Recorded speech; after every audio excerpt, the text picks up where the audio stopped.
morning, sir. Good morning, student.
Good morning, sir.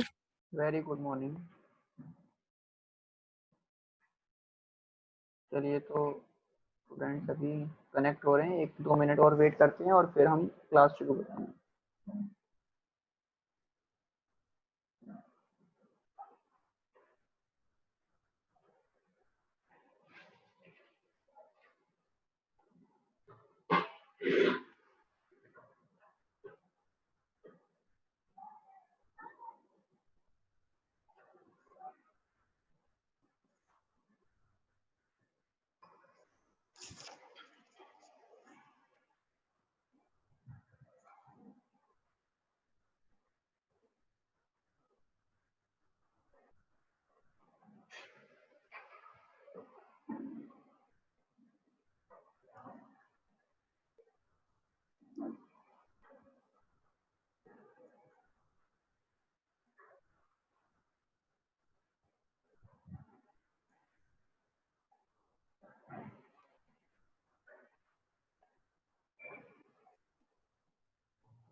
चलिए तो अब हम लोग अपने टॉपिक को शुरू करते हैं। आज लास्ट क्लास के अंदर हम लोगों ने कवर किया था, आर्थ्रोपोडा स्टार्ट कर दिया था और आर्थ्रोपोडा के अंदर हम लोग उसके जनरल जो फीचर्स हैं उनके बारे में स्टडी कर रहे थे। तो आज हम जिस फीचर के बारे में बात करेंगे आर्थ्रोपोडा में वो रहेगा उसका सर्कुलेटरी सिस्टम। हमने उसका डाइजेस्टिव सिस्टम पढ़ लिया था और हमने आर्थ्रोपोडा का स्केलेटन भी देख लिया था और नर्वस सिस्टम के बारे में भी बात कर ली थी। तो आज हम उसके और रेस्पिरेशन भी हमने कवर कर लिया था। आज हम पढ़ेंगे इसके अंदर जो इनका सर्कुलेटरी सिस्टम है वो कैसा है। तो शुरू करते हैं हम लोग। Circulatory system of arthropoda.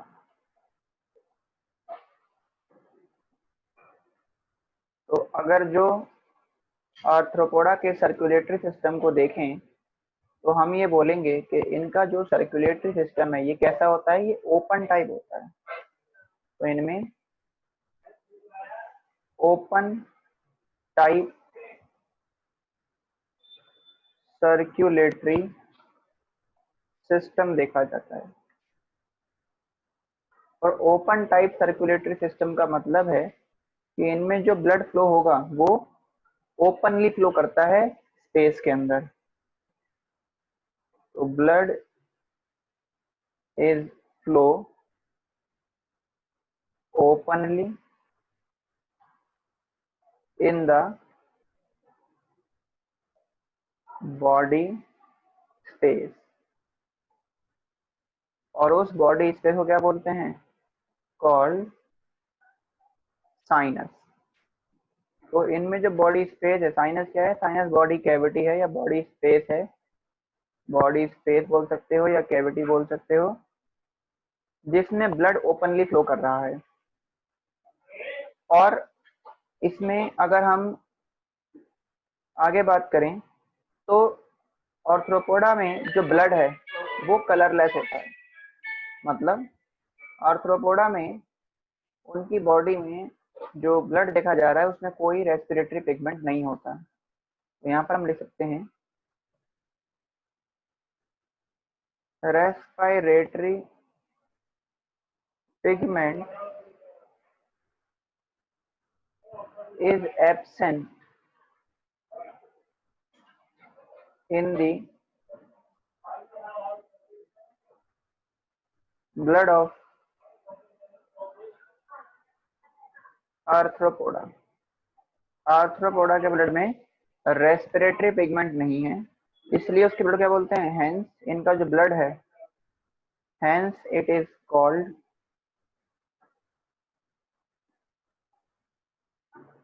Haemolymph बोला गया इनके ब्लड को। ठीक है, जो कि कलरलेस होता है। हीमोलिम्फ कहता है, हीमोलिम्फ है कलरलेस। या अब जब कलरलेस होगा तो कैसा कलर होगा, व्हाइट कलर का रहेगा। इसके अलावा अगर हम इनके हार्ट की बात करें तो इनका हार्ट होता है ट्यूबुलर हार्ट। तो दे हैव ट्यूब्यूलर हार्ट, इनमें ट्यूब्यूलर हार्ट देखा जाता है। तो इतनी बात समझ में आ गई हमको। सर्कुलेटरी सिस्टम के बारे में हमने ये सारे पॉइंट समझ लिए कि इनमें ट्यूबुलर हार्ट है और इस तरीके से रहेगा। एक और पॉइंट जो हम नोट करके यहाँ पर लिख लेते हैं वो ये है कि आर्थ्रोपोडा में, क्योंकि देखो इसमें ब्लड ओपनली फ्लो कर रहा है, तो इनमें क्या होता है, इनके अंदर जो ऑर्गन है वो इस बॉडी कैविटी के अंदर डिप्ड रहते हैं और उससे उनको ऑक्सीजन मिलता रहता है। Organ are dipped in the hemolymph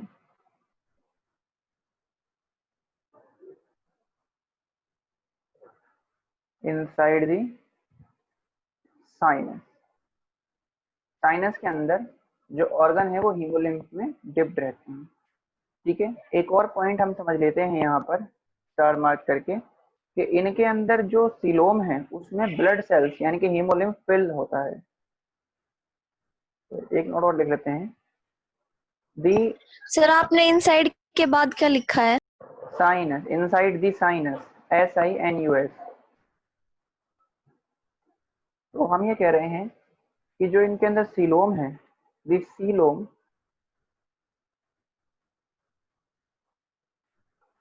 या हम बोल सकते हैं इसको बॉडी कैविटी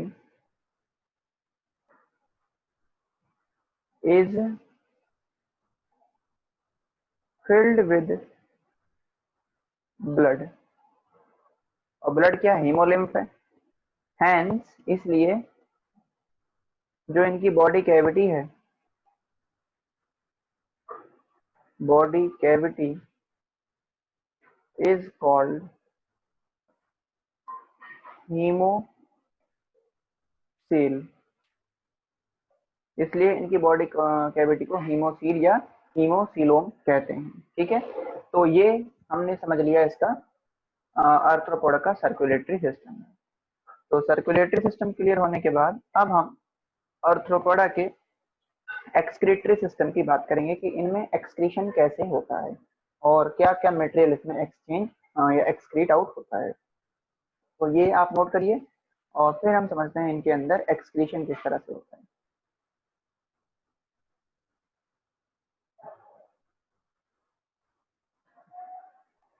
चलिए गुड, आप सभी नोट कर लिया है, वेरी गुड। इसको रब कर देते हैं और अब हम समझते हैं इनमें एक्सक्रीशन कैसे होगा।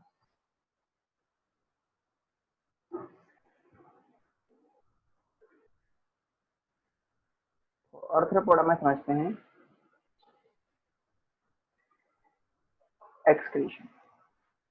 एक्सक्रीशन अगर देखें आर्थ्रोपोडा के अंदर, तो इनमें जो एक्सक्रीटरी मटेरियल है, मतलब जो वेस्ट मटेरियल है, एक्सक्रीटरी मटेरियल इज, क्या हो सकता है वो, अमोनिया हो सकता है, जो एक्वेटिक होंगे उनके लिए अमोनिया, और जो टेरेस्ट्रियल वगैरह होंगे उनके लिए क्या होगा, यूरिक एसिड। तो अमोनिया भी रिलीज कर सकते हैं और यूरिक एसिड भी रिलीज कर सकते हैं। जो अमोनिया रिलीज करते हैं ना उनको एक स्पेसिफिक टर्म दी गई है, अमोनोटैलिक बोला गया है, और जो यूरिक एसिड रिलीज करते हैं उन्हें बोला गया है यूरिकोटैलिक। तो ये सब हम आगे पढ़ेंगे एक्सक्रीशन वाले चैप्टर में, जब वहां पढ़ेंगे तो वहां पर इस सबको क्लियर करेंगे हम। फिलहाल ये समझ लीजिए कि आर्थ्रोपोडा में अमोनिया रिलीज कर सकते हैं ये, और यूरिक एसिड प्रोड्यूस करते हैं वेस्ट मटेरियल के रूप में। अब एक्सक्रीशन कैसे कैसे हो सकता है, किन किन स्ट्रक्चर से हो सकता है excretion? Excretion is takes place by, कैसे कैसे हो सकता है? नंबर 1, एक्सक्रीशन हो सकता है माल्पीजियन ट्यूब्यूल्स के द्वारा। एक एक्सक्रीटरी सर स्ट्रक्चर, आपकी आवाज कट कट आपके नेटवर्क में इशू हो सकती है के शायद, बाकी सबको मेरी आवाज सही आ रही है? Yes sir.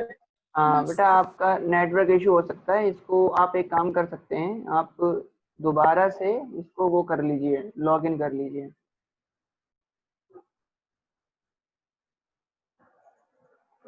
तो देखिए, तो इनमें ना माल्पीजियन ट्यूब्यूल्स हो सकते हैं एक्सक्रीटरी स्ट्रक्चर, और माल्पीजियन ट्यूब्यूल्स किसमें देखे जाते हैं? इसका एग्जांपल है कॉकरोच। कॉकरोच में माल्पीजियन ट्यूब्यूल्स होते हैं। इसके अलावा और क्या हो सकता है माल्पीजियन ट्यूब्यूल्स के अलावा? सेकेंड थिंग जो हो सकती है वो हो सकता है इसमें जो एक्सक्रीशन है, एक तो माल्पीजियन ट्यूब्यूल से हो सकता है, हमने देख लिया। दूसरा अगर हम एक्सक्रीशन देखें आर्थ्रोपोडा में तो कैसे हो सकता है? दूसरा, आर्थ्रोपोडा के अंदर जो एक्सक्रीटरी स्ट्रक्चर है वो यूरेट सेल से हो सकता है, बाय यूरेट सेल्स। ठीक है, ये क्या, देखो यूरेट सेल समझिए में क्या करती हैं ये, जो यूरेट सेल हैं they collect nitrogen waste.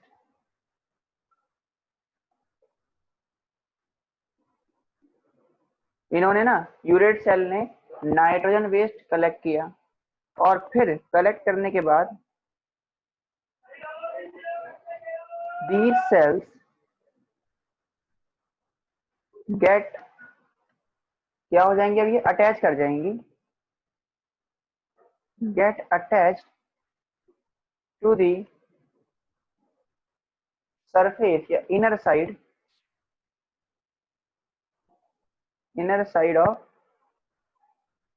exoskeleton।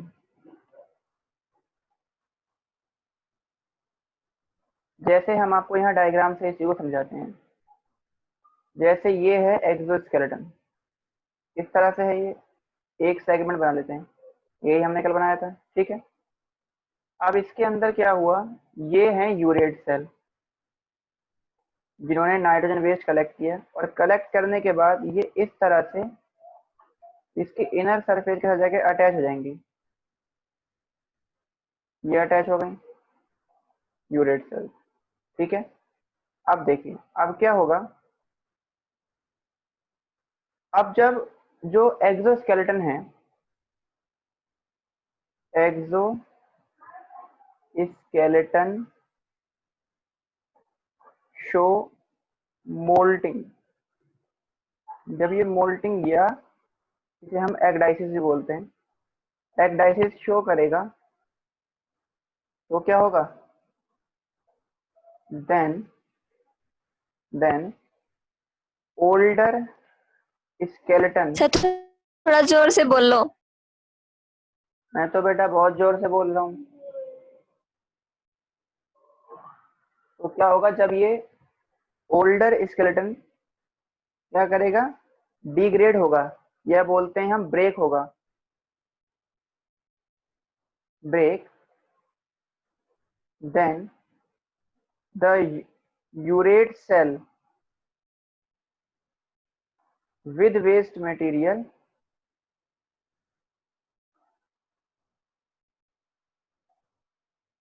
also release out। तो ये जो इसके साथ सेल्स अटैच हुई हैं, यूरेट सेल्स, जिनमें वेस्ट मटेरियल है, वो भी रिलीज आउट हो जाएगा। दोबारा से समझ लीजिए, यूरेट सेल क्या करती हैं, सबसे पहले नाइट्रोजन वेस्ट को कलेक्ट करेंगी अपने अंदर। इनके अंदर अब यूरेट सेल में नाइट्रोजनस वेस्ट भर गया। अब ये यूरेट सेल जाके, जो यूरेट सेल हैं, अब ये जाके एक्सोस्केलेटन की अंदर वाली साइड पर जाके चिपक जाएंगी, वहां जाके अटैच हो गई। अब हमें पता है कि जो एक्सोस्केलेटन है वो मोल्टिंग शो करता है। मोल्टिंग में क्या होता है, पुराना वाला स्केलेटन टूटता है और नया वाला बनता है। तो जो पुरानी वाली लेयर है इस स्केलेटन की, ये ब्रेक हो जाएंगी। जैसे ही ये ब्रेक होंगी, तो ब्रेक होने से ये बाहर रिलीज होंगी, और इनके साथ जो यूरेट सेल चिपकी हुई हैं, वो भी इनके टूटने से बाहर चली जाएंगी। तो इस तरह से जो नाइट्रोजन वेस्ट है वो भी रिलीज आउट हो जाएगा। तो इस तरह से यूरेट सेल क्या करती हैं, एक्सक्रीशन का काम करती हैं। ठीक है, क्लियर हो गया आपको ये सब? तो ये लिख लीजिए यूरेट सेल, और उसके बाद थर्ड हम देखते हैं एक्सक्रीटरी स्ट्रक्चर क्या हो सकता है।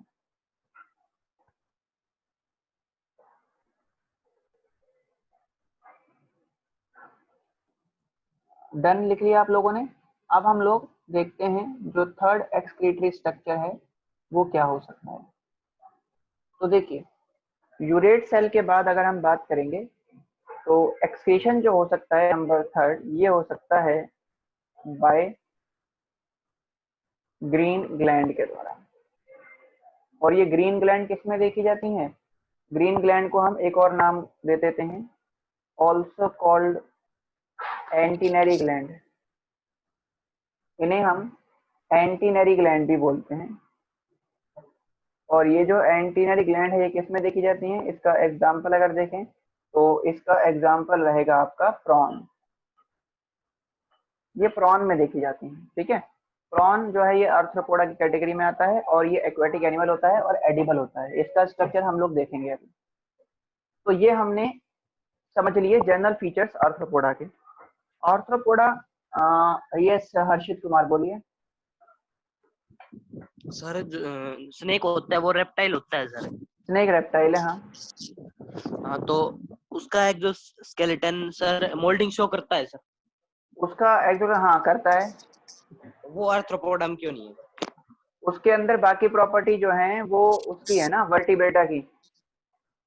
मतलब बाकी उसकी जो प्रॉपर्टी हैं अगर आप देखोगे तो वो कॉर्डेट से मिलती हैं, क्योंकि उनके अंदर नोटोकॉर्ड देखा जाता है, इसलिए उसको उस कैटेगरी में रखा गया है।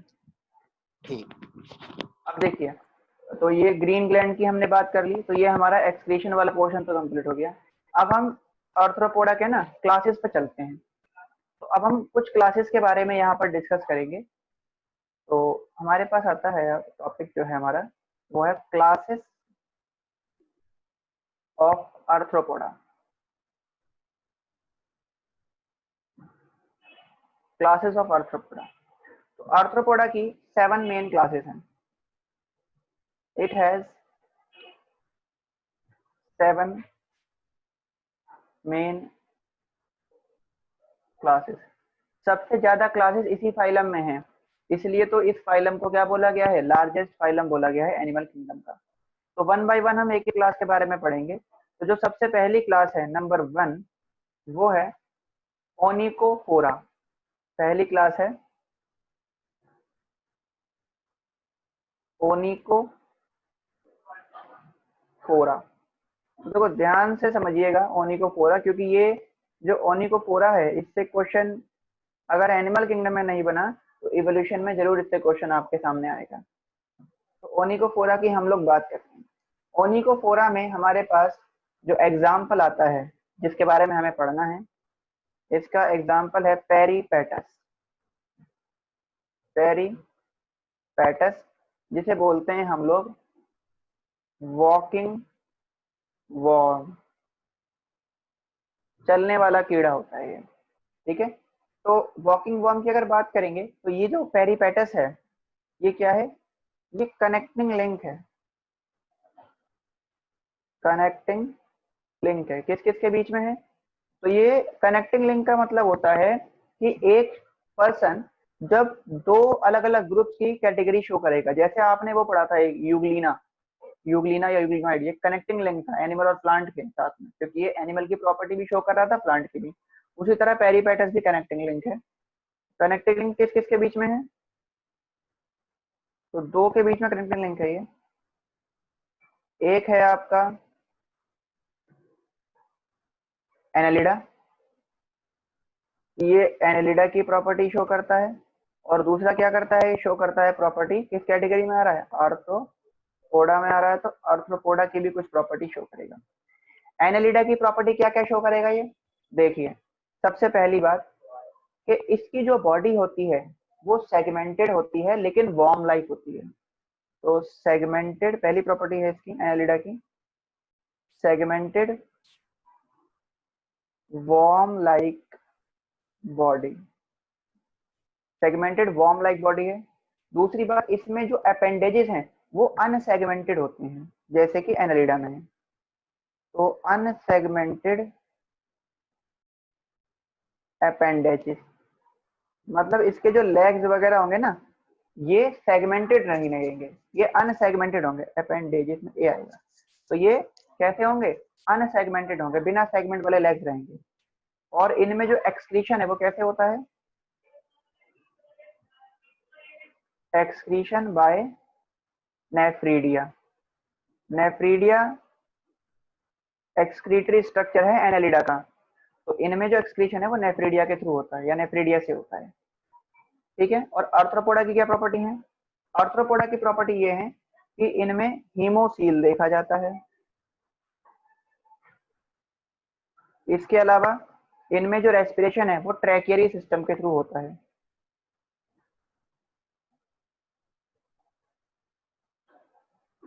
रेस्पिरेशन बाय ट्रैकियरी सिस्टम, ट्रैकियरी सिस्टम से इनमें रेस्पिरेशन होता है। अब अगर हम स्ट्रक्चर बनाएंगे इसका तो कुछ इस तरह से बनेगा।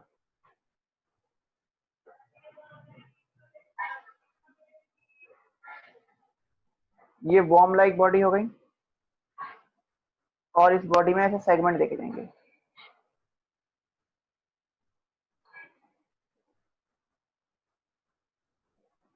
सेगमेंट्स हो गए।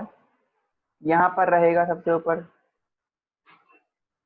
कंपाउंड आई और उससे निकले होंगे एंटीना मॉलिक्यूल, यहाँ पर साइड से एंटीना होंगे इसके।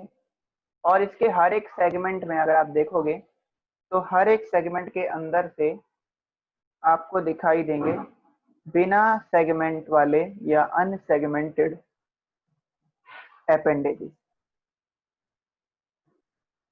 तो ये हैं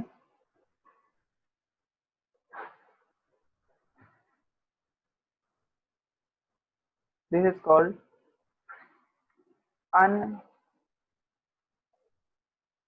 अनसेगमेंटेड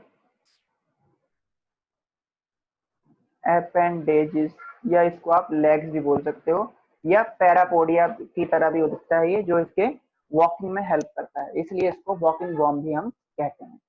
तो ये पहला हो गया ओनिकोफोरा। तो ओनिकोफोरा को आप बनाएं और इसके बाद हम नेक्स्ट पढ़ेंगे क्रस्टेशियन। सेकंड क्लास होगी हमारी क्रस्टेशियन।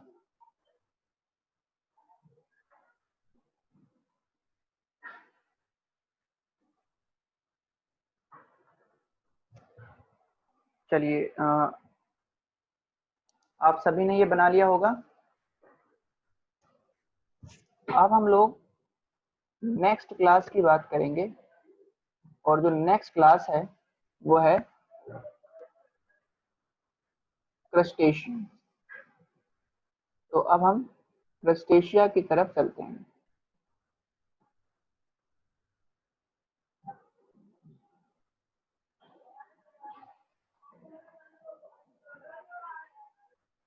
देखिए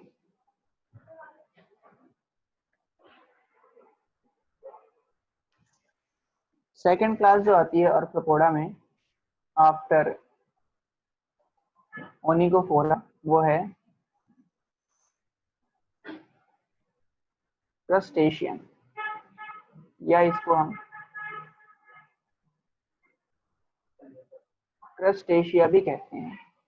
तो अगर जो क्रस्टेशियन या क्रस्टेशिया की बात करेंगे तो इनकी कुछ पहले हम फीचर्स देख लेते हैं और फिर इसके एग्जाम्पल समझते हैं। क्रस्टेशियंस के अगर फीचर्स देखें तो सबसे पहली बात इनका जो हेड है और जो थोरेक्स है, हमारी बॉडी में आपको पता है ना, हेड होता है, थोरेक्स होता है, एब्डोमेन होता है। और अगर हम इनकी बात करेंगे ऑर्थोपोडा में, तो इनकी बॉडी में भी हेड, थोरेक्स और एब्डोमेन होगा। लेकिन क्रस्टेशिया में जो हेड और थोरेक्स है वो जुड़ा हुआ रहता है। तो हेड थोरेक्स जुड़ के जो स्ट्रक्चर बनाएगा वो बनाता है सेफेलोथोरेक्स। तो अगर जो इनकी बॉडी देखेंगे तो इसमें क्या होगा, इट हैज सेफेलोथोरेक्स। इनमें क्या रहेगा, इनकी बॉडी में सेफेलोथोरेक्स रहता है एंड एब्डोमेन रहता है। सेफेलोथोरेक्स होता है और एब्डोमेन होता है, ठीक है। यही दो स्ट्रक्चर होते हैं इनकी बॉडी के अंदर। सेफेलो का मतलब होता है हेड, थोरेक्स का मतलब तो आपको पता ही है, थोरेक्स। तो इसमें हम ये बात लिख सकते हैं, in this head and thorax, ये कैसा रहता है, फ्यूज्ड रहता है। हेड और थोरेक्स इनमें फ्यूज्ड रहता है और इनकी बॉडी के ऊपर एक कवरिंग रहती है। इनकी जो बॉडी है वो कवर्ड होती है। Their body is covered by, और उस कवरिंग का नाम है CARAPACE, कैरापेस। तो इनकी बॉडी पे कैरापेस पाया जाता है, ठीक है। जो कवरिंग होती है बॉडी को, जो प्रोटेक्ट करेगी, वो होती है कैरापेस। तो इनकी बॉडी पे कैरापेस देखा जाता है। तो ये बात भी समझ में आ गई आपको। इसके अलावा इनके अंदर 5 पेयर वॉकिंग लेग देखे जाते हैं। तो they have 5 pair walking leg. Generally तो 5 पेयर होंगे, लेकिन कुछ में 4 पेयर भी हो सकते हैं। और इनमें जो रेस्पिरेशन है वो कैसे होता है, रेस्पिरेशन होता है सर लेग्स के बाद आपने क्या लिखा है? जनरली। और इनमें जो रेस्पिरेशन है ये होता है बाय गिल्स के द्वारा। रेस्पिरेशन गिल्स से होगा। और इनमें एक्सक्रीशन कैसे होता है,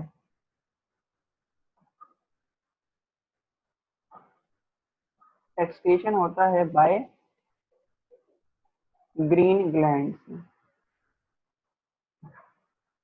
एक्सक्रीशन ग्रीन ग्लैंड से होता है, ठीक है। ये बात हमने समझ ली इनके अंदर। अब हम इसके एग्जाम्पल को समझेंगे कि क्रस्टेशियन में कौन कौन से एग्जाम्पल आते हैं। तो 2 एग्जाम्पल हमें पढ़ने हैं, एक हमें प्रॉन देखना है और दूसरा हमें देखना है क्रैब। केकड़ा देखेंगे और एक प्रॉन की बात करेंगे। इसको रब कर देते हैं और फिर हम प्रॉन का स्ट्रक्चर पहले बनाते हैं।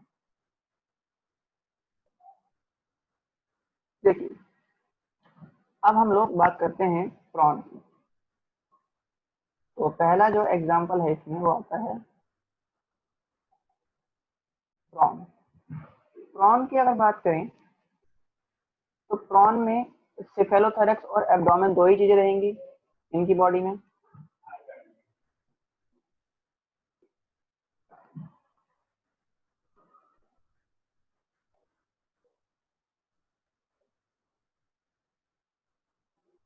ये जो स्ट्रक्चर है, this structure is called rostrum. इनमें सबसे आगे रोस्ट्रम देखा जाता है। और रोस्ट्रम जो होता है ये कैसा होता है, सबसे पहली बात ये पॉइंटेड है। और इसमें क्या होता है, पॉइंट होता है विद टीथ लाइक स्ट्रक्चर। इनमें टीथ जैसे स्ट्रक्चर देखे जाते हैं। और उसके बाद इनकी बॉडी में ऐसे ये बल्जिंग पार्ट देखा जाएगा।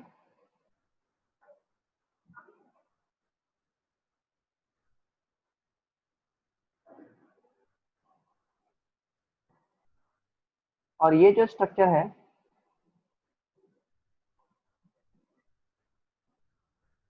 This is called I. और ये कितनी होती हैं, ये होती हैं 1 पेयर आई होती है इसमें। और इसमें ये जो पूरा पार्ट आपको दिख रहा है ये कंप्लीट स्ट्रक्चर, रोस्ट्रम से ये जो पूरा स्ट्रक्चर है this complete structure is called cephalothorax. ये है सिफेलोथोरैक्स। और इसमें सिफेलोथोरैक्स में से 5 पेयर वॉकिंग लैग डेवलप होते हैं इनके।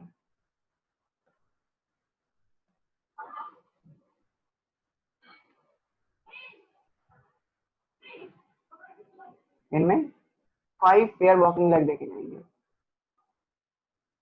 1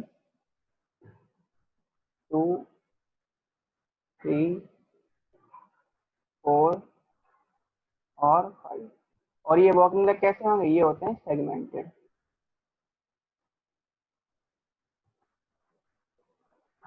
तो जॉइंटेड अपेंडेजेस हैं इनकी, ठीक है। तो इनमें क्या है? 5 पेयर वॉकिंग लेग हैं। These are 5 pair walking legs. इनमें 5 पेयर वॉकिंग लेग्स हो गए। फिर इसके बाद जो इसके बाद वाला पोर्शन रहेगा वो होगा इसका एब्डोमेन। और एब्डोमेन की अगर बात करें तो एब्डोमेन भी इसका सेगमेंटेड होता है। और एब्डोमेन में 6 सेगमेंट होते हैं। पहला सेगमेंट तो ये बन गया, second segment, third segment, fourth segment, fifth segment और sixth segment. First, second, third, fourth, fifth और सिक्स्थ, ये पूरा मिलके बनाता है इसका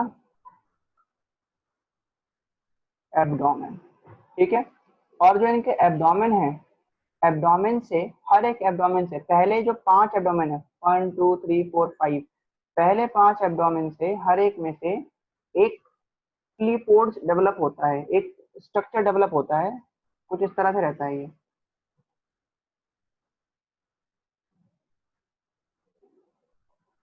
हर एक एब्डोमेन से एक डेवलप होगा।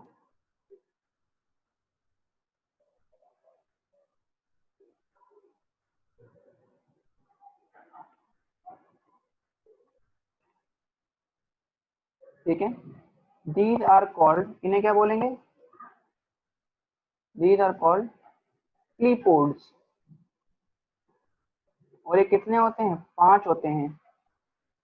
ईच डेवलप्ड, या हम बोल सकते हैं ड्राइव्ड फ्रॉम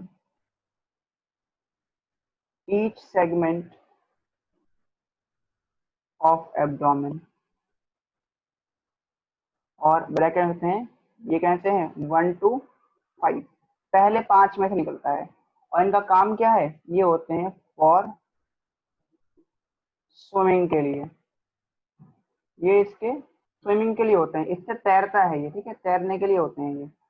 और लास्ट वाले में देखा जाता है यूरोपोड्स, जो कि 2 होती हैं। दीज आर कॉल्ड यूरोपोड्स, जो इसके रिप्रोडक्टिव सिस्टम को या स्ट्रक्चर को सपोर्ट देती हैं, ठीक है। ये कितनी होती हैं? 2 इन नंबर, ये 2 होती हैं। और एक टेल इसके अंदर डेवलप करेगा, यहाँ पर इन दोनों के बीच में से एक टेल डेवलप करता है, जिसको बोलते हैं हम लोग टेल्सन। तो ये जो कंप्लीट स्ट्रक्चर बना, ये हो गया आपका प्रॉन का स्ट्रक्चर। प्रॉन में एक खास बात आपको नोट करके लिखनी है, और वो ये है कि इट शो, ये क्या शो करता है? इट शो ऑटोटॉमी, ये ऑटोटॉमी शो करता है। अब देखो ऑटोटॉमी का मतलब क्या है? ऑटोटॉमी का मतलब ये है कि जब इसका प्लीपोड ब्रेक होगा ना, कट होगा, तो ये प्लीपोड से अपने आप को बचाने का काम करता है, सेल्फ डिफेंस का काम करता है। तो हम यहाँ लिख देते हैं प्लीपोड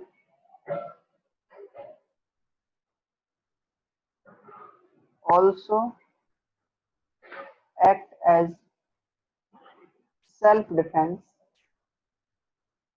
by cutting off। आगे आप लिख लीजिए clipboard also act as self defense by cutting it, या cut off, by cut off, ठीक है। मतलब जब भी ये अपने आप को खतरे में पाएगा तो ये इसका जो क्लीपोर्ड है वो अपने आप ब्रेक हो जाएगा, जिसकी हेल्प से इसको टाइम मिल जाएगा वहां से भागने का और ये अपने आप को उस तरह से बचा सकता है। ठीक है, तो ये हो गया। और एक बात हम इसमें समझ लेते हैं कि जो प्रॉन्स होते हैं दे आर एडिबल, ये खाए जाते हैं। ठीक है, एडिबल होते हैं। तो ये हमने समझ लिया प्रॉन का स्ट्रक्चर। इसको आप लोग ड्रॉ करिए और प्रॉन के स्ट्रक्चर के बाद हम लोग बात करेंगे क्रैब के बारे में। अगला एग्जांपल है इसके अंदर क्रैब। क्रैब का भी स्ट्रक्चर इसके बाद देख लेते हैं।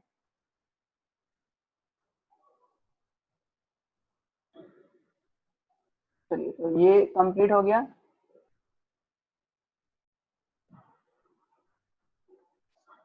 इसको आप बना लीजिए फटाफट से और इसके बाद हम लोग क्रैब की बात करते हैं।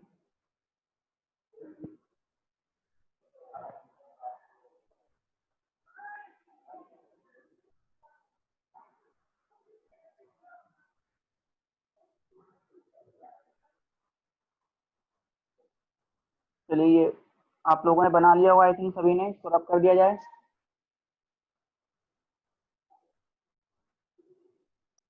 Yes sir. ओके, तो इसको रब कर देते हैं और अब हम बात करते हैं क्रैब के स्ट्रक्चर पे। तो नेक्स्ट हमारे पास में आता है क्रैब। अगला एग्जांपल है इसका क्रस्टेशियन का। क्रैब, क्रैब की अगर खास बात देखें तो क्रैब में ना स्ट्रक्चर से ही समझते हैं।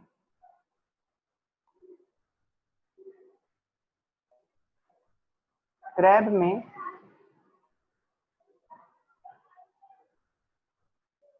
ये हो गया आपका सिफेलोथोरैक्स। तो इसमें सिफेलोथोरैक्स वेल डेवलप होता है। सिफेलोथोरैक्स ये कैसा होता है? वेल डेवलप्ड है, ये अच्छे से हाईली डेवलप होता है। और जो इसका एब्डोमेन है इसके नीचे, एब्डोमेन इसका रिड्यूस होता है, छोटे साइज का होता है। ये हो गया एब्डोमेन। ये कैसा होता है? एब्डोमेन जो है वो रिड्यूस रहता है इसमें। और क्रैब में 5 पेयर वॉकिंग लेग होते हैं इसके अंदर।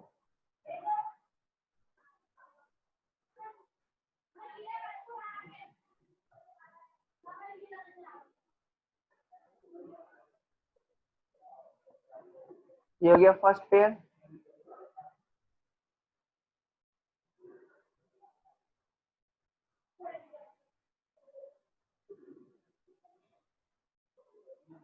और फर्स्ट पेयर में यहाँ पर ये क्लॉ देखा जाता है। ठीक है, ये हो गया फर्स्ट पेयर। और फर्स्ट पेयर से क्या डेवलप होता है? ये होता है क्लॉ। क्लॉ किस लिए होता है? For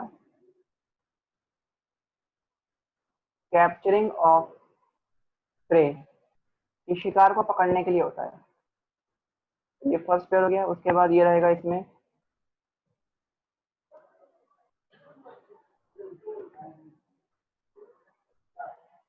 second pair.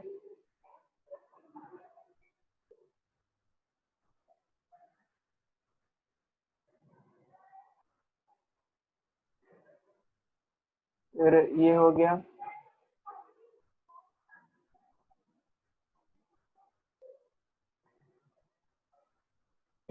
Third pair.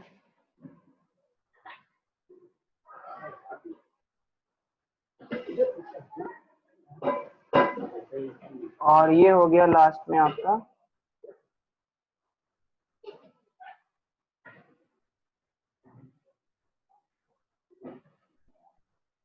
Fourth pair. तो ये हो गए, इन्हें अगर हम मेंशन करेंगे तो ये हो जाएंगे 4 पेयर्स ऑफ वॉकिंग लेग। ठीक है, इनमें 4 पेयर वॉकिंग लेग देखे जाते हैं। जो पहला पेयर है उसमें क्लॉ देखा जाता है, और क्लॉ किस लिए होता है? क्लॉ होता है इसमें और कैप्चरिंग ऑफ फूड को कैप्चर करने के लिए। ठीक है जी, तो ये हमने समझ लिया क्रैब को। तो दोनों एग्जांपल हमने समझ लिए क्रस्टेशियन के। पहला हमने समझ लिया क्या? पहला हमने क्लियर कर लिया प्रॉन, और दूसरा हमने क्लियर कर लिया क्रैब। तो ये बना लीजिए आप। और इसके बाद हम लोग बात करते हैं, जो तीसरी क्लास हमारे पास आती है क्रैब के बाद, वो है इंसेक्टा क्लास, इंसेक्टा। तो इंसेक्टा क्लास की हम बात करते हैं इसके बाद। डन, आप सभी ने बना लिया होगा ये। अच्छा, ये भी कैसा होता है? ये भी एडिबल होता है। सर बनाया नहीं है अभी, इरेज मत बढ़ाओ करना। बढ़ाओ बढ़ाओ। ऑल्सो एडिबल, ये भी खाया जाता है। और एक ना लास्ट ईयर एनडीएससी में क्वेश्चन था, शायद किसी टेस्ट वगैरह में था, कि किसके अंदर जो है पॉइजन नहीं होता। तो इसके जो स्टिंग्स होते हैं इनमें, या जो क्लॉ होते हैं उनके अंदर पॉइजन नहीं होता, सिर्फ ये कैप्चर करने के काम आते हैं, प्रे वगैरह में।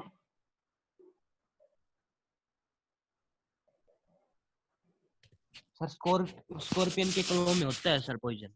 हाँ जी, स्कॉर्पियन के क्लो में? सेंटीपीड में, क्या सर? सेंटीपीड में भी देखने को मिलता है। स्कॉर्पियन में? स्कॉर्पियन में तो मिलेगा ही, सेंटीपीड में भी मिलेगा।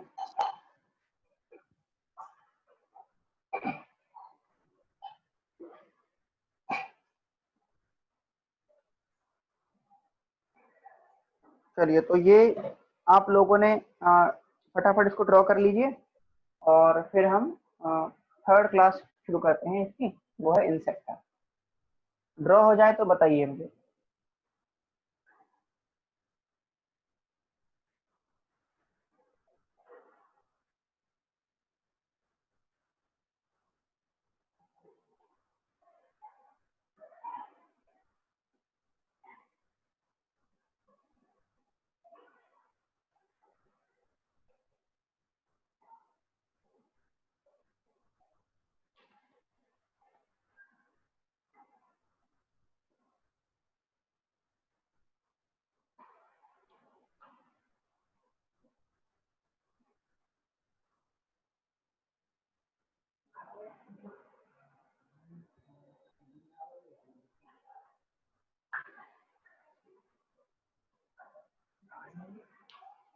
तो हो गया, डन कर लिया आप सभी ने, ये बना लिया।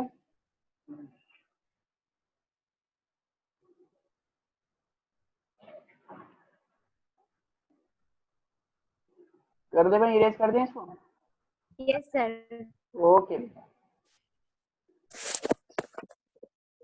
चलिए, तो ये हमारा क्रस्टेशियन क्लास कंप्लीट हो गई। और अब क्रस्टेशियन के बाद हम लोग बात करते हैं क्लास इंसेक्टा की। तो यहाँ हम समझते हैं थर्ड जो हमारे पास आता है, तीसरी जो क्लास आती है आर्थ्रोपोडा में, वो है क्लास इंसेक्टा। और जैसे कि फाइलम आर्थ्रोपोडा सबसे लार्जेस्ट फाइलम है, और उसमें जो क्लास इंसेक्टा है वो लार्जेस्ट क्लास है। लार्जेस्ट क्लास है। और क्यों बोलते हैं लार्जेस्ट क्लास को? इसको लार्जेस्ट क्लास इसलिए बोलते हैं because it has maximum number of animal. जब आप लोग आगे क्लासों में जाएंगे ना, 12th क्लास में जब जाएंगे, तो वहां पर एक चैप्टर पढ़ेंगे आप, बायोडाइवर्सिटी एंड इट्स कंजर्वेशन। और उसमें हम एक पाई चार्ट देखेंगे, तो वहां पर सबसे ज्यादा नंबर इंसेक्टा का रहेगा। इसका मतलब यह है कि पूरे एनिमल्स में जो सबसे ज्यादा अमाउंट में एनिमल्स पाए जाते हैं वो होते हैं इंसेक्ट। इंसेक्ट का नंबर सबसे ज्यादा होता है। ठीक है, और अब हम इसके कुछ जनरल फीचर्स देखते हैं इंसेक्टा के। जनरल फीचर्स, तो इंसेक्टा के अगर कोई जनरल फीचर देखें, तो सबसे पहली बात, इनकी बॉडी की अगर बात करेंगे, तो it is divided into 3 parts. इनकी बॉडी के 3 मेन पार्ट होते हैं। कौन कौन से होते हैं? हेड, फिर होता है थोरैक्स, और तीसरा होता है एब्डोमेन। हेड, थोरैक्स और एब्डोमेन, 3 पार्ट है इनकी बॉडी के, हेड, थोरैक्स और एब्डोमेन। हेड में आपका माउथ और एंटीना और आई देखी जाएगी। थोरैक्स की अगर बात करेंगे, थोरैक्स इसका इंपॉर्टेंट पोर्शन है। थोरैक्स में जो पॉइंट है वो हम यहाँ देख लेते हैं कि अगर थोरैक्स की बात करेंगे तो इसमें क्या रहेगा, इट कंटेन, इसमें क्या रहेगा, सबसे पहली चीज इसके अंदर 3 पेयर्स वॉकिंग लेग होंगे, 3 पेयर्स वॉकिंग लेग्स। 3 पेयर का मतलब कितने हो गया, टोटल 6 हो गया, 6 लेग है, इसलिए इसे बोला गया है hence they are called Hexapoda, इसलिए इनको हेक्सापोडा बोला गया है। तो पहली बात तो ये हो गई 3 पेयर वॉकिंग लेग। दूसरी चीज जो इनके थोरैक्स में देखी जाती है वो है 1 to 2 पेयर्स विंग्स, इनमें 1 से 2 पेयर विंग्स देखे जाते हैं, फ्लाइंग के लिए होते हैं। फिर इनके अंदर अगर एक्सक्रीशन देखेंगे, एक्सक्रीशन कैसे होता है इसमें, तो ये होता है बाय मालपीजियन ट्यूब्यूल्स के थ्रू होता है, ठीक है। इसके अलावा अगर हम इनमें रेस्पिरेशन देखें तो रेस्पिरेशन कैसे होगा, रेस्पिरेशन होगा बाय ट्रैकेरी सिस्टम के थ्रू, रेस्पिरेशन इसमें ट्रैकेरी सिस्टम के थ्रू होता है, ठीक है।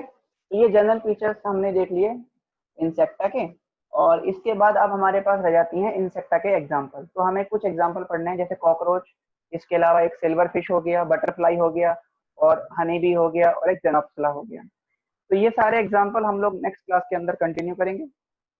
आज की क्लास में यही तक रहेगा, इसको आप अच्छे से पढ़िए, और जो आपका टेस्ट है, यूनिट टेस्ट जो आपका है जुलाई में, उसकी तैयारी अच्छे से करें। 3rd चैप्टर बहुत अच्छे से पढ़ें और टेस्ट अच्छे से देकर आएं, ठीक है। तो ध्यान से पढ़िएगा, और जितना आपको कंटेंट कराया गया है वो सारा अच्छे से पढ़ के जाइएगा, क्योंकि जो क्वेश्चंस आपको मिलेंगे वो उन्हीं कंटेंट के आसपास से आपको क्वेश्चंस मिलेंगे घूमते हुए। तो बहुत अच्छे से पढ़ के जाइए और अच्छे से अपना टेस्ट दीजिए। जब टेस्ट देंगे तो आपका जो एक चैप्टर है वो तैयार भी हो जाएगा। तो यहाँ तक करके रखेंगे, बाकी जो डाउट्स है वो आप अपने डाउट्स शेयर कर सकते हैं। थैंक यू सो मच, मिलते हैं नेक्स्ट क्लास के अंदर।